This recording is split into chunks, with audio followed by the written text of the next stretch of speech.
নমস্কাৰ welcome to Educare Assam কি খবৰ আপোনালোকৰ আগৰ আপোনালোকৰ ভালেই গতিকে গুৱাহাটী ইউনিভাৰ্চিটিৰ পৰা আহিছে এটা নতুন নটিফিকেশ্যন এটা নতুন জাননী তেওঁলোকে প্ৰকাশ কৰিছে যেটো আগন্তুক এই বছৰৰ পিজি এডমিশনৰ হয়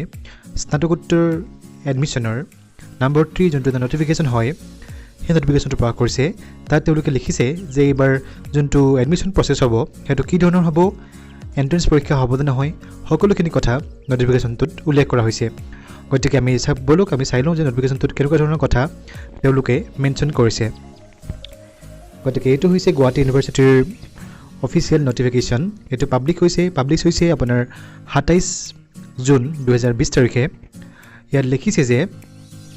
Keeping in view the present situation, the admission committee meeting held on 26/6/2020 বৰ্তমান দেখো যোনটো কৰোনা ভাইৰাছৰ যোনটো পেণ্ডেমিক কণ্ডিশ্যন হয় সেইটো লকডাউন চলি আছে তেওঁলোকৰ এখন বৈঠক বহিছিল 26 জুনত আৰু তেওঁলোকে পোষ্ট গ্ৰেজুৱেশ্যন এডমিশ্যন প্ৰচেছৰ ওপৰত এইটো ডিছকাশ্যন চলিছিল আৰু তেওঁলোকে বৰ্তমান 2020 আৰু 21 সেশনৰ কাৰণে এই নতুন নটিফিকেশ্যন তেওঁলোকে দিছে ইয়াৰ কিছুমান ৰুল তেওঁলোকে ফলো কৰিছে হেব হৈছে all fees relating to admission into defined postgraduate courses of University Department and the affiliated colleges of Guwahati University for the session 2020-2021 has been waived in accordance with notification number June. অর্থাৎ ইয়াত আপোনালোকৰ যিবিলাক admission fees হয় এটা notice জাৰি কৰিছিলে আমাৰ গভৰ্ণমেণ্টৰ তৰফৰ পৰা সেই নোটিছ অনুসৰি কোনো ধৰণৰ admission fees লোৱা নহব ইয়াত লিখিছে যে from higher education department government of Assam accept the application fees of 250 অৰ্থাৎ আপোনালোকে 250 টকা এটা এপ্লিকেশন ফিজে আপুনি ইয়াত দিব লাগিব এডমিশনৰ কাৰণে কোনো ধৰণৰ ফিজৰ কথা ইয়াত মেনশ্যন কৰা হোৱা নাই এবাৰ সবতকৈ ডাঙৰ কথাটো হৈছে যে there will be no common entrance test অৰ্থাৎ কোনো ধৰণৰ এন্ট্ৰেন্স এক্সাম নহয় এবাৰ আপোনালোকৰ যোনটো সিলেকশন হয় আপোনাৰ একাডেমিক কোৱালিফিকেশনৰ এইচএছ ডিগ্ৰী বা বিএসসি বিএ এইবিলাকৰ ওপৰত ডিপেন্ড কৰি আপোনালোকক মেৰিট ওয়াইজ আপুনি এডমিশন লবলৈ সক্ষম হ'ব আৰু ইয়াৰ 10% পোষ্ট হয় ইয়াৰ 10% 110% EWS অৰ্থাৎ ইকোনমিক্যালি উইকাৰ সেকশন অৰ্থাৎ আৰ্থিকভাৱে পিছপৰা সকলৰ কাৰণে ৰিজাৰ্ভেশ্যন সংৰক্ষিত হৈ আছে আৰু ডেটৰ কথা কৈছে online admission portal will be open from 15 July 2020 after 5 PM অৰ্থাৎ ইভিনিং 5টা বজাৰ পৰা আপোনালোকৰ অনলাইন এপ্লিকেশ্যনৰ কাৰণে আপুনি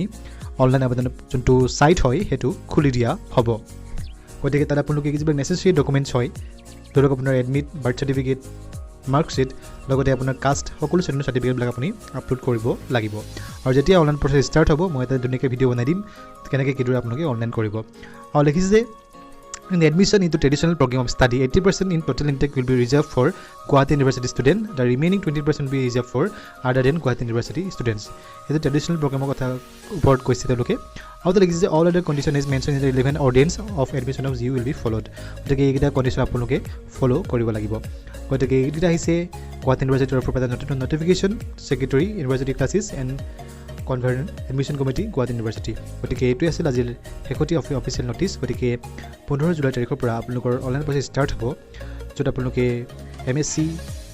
MCom MA কাৰণে আপুনি এডমিশন কৰিবলৈ সক্ষম হ'ব গতিকে কেনেকৈ বুলি ভিডিঅ' জনাব আৰু আপোনালোকে যদি ভাল পাইছে তেন্তে আপোনালোকৰ ফ্ৰেণ্ডৰ লগত শ্বেয়াৰ কৰিব চেনেলটো ছাবস্ক্ৰাইব কৰি ল'ব